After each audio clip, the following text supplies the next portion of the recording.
Whether you realize it or not, you've had an ongoing relationship with yourself your entire life. And just as with any relationship, that means you have opinions about yourself, as well as some congealed responses to your own voice. This is probably the most significant relationship you can have, because it has hugely profound influence on how you allow yourself to exist in every corner of your life. How you feel about yourself directly impacts how you relate to other people. It defines for yourself who you think you are.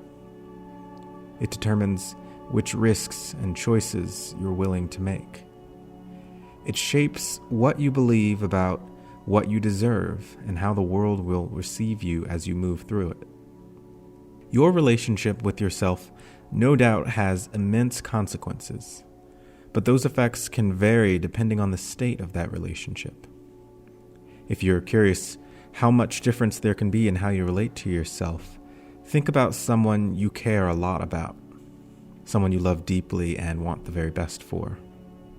Then compare that to someone you don't particularly trust, someone you have doubts about or try to keep a healthy distance from. You will absolutely listen to those two people in very different ways, even if they're saying the exact same thing to you. You will feel inspired to react in very different ways to their needs and their issues, even if they are nearly identical. All of this demonstrates the range of difference in the life you could live in regards to how you feel about yourself.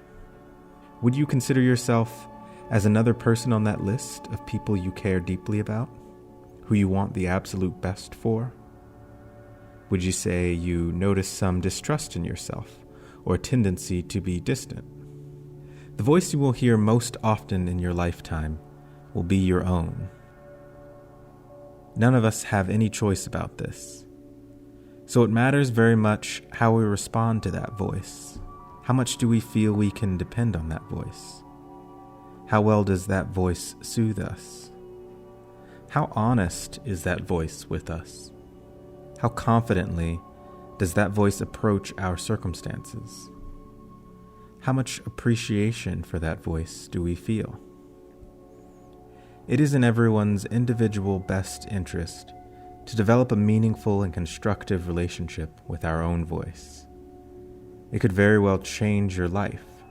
If you don't already, you could live a life where you follow through with the things you plan to do.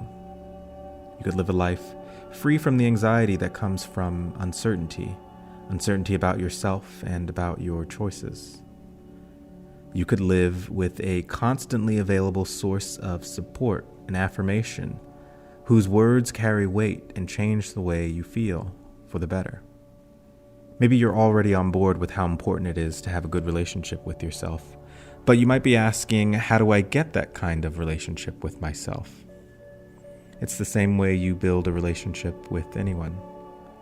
It might take some time and some accumulation of experiences together, but it more importantly requires some kindness, some generosity with yourself, some bits of trust and graciousness. You also have to be able to see what you like about yourself, that you're a valuable person who's worth investing in. If all of that sounds difficult, it might be worth remembering that every single one of your loved ones has done this. They've all given this trust, this dependence, and this kindness to you. So clearly, it's possible.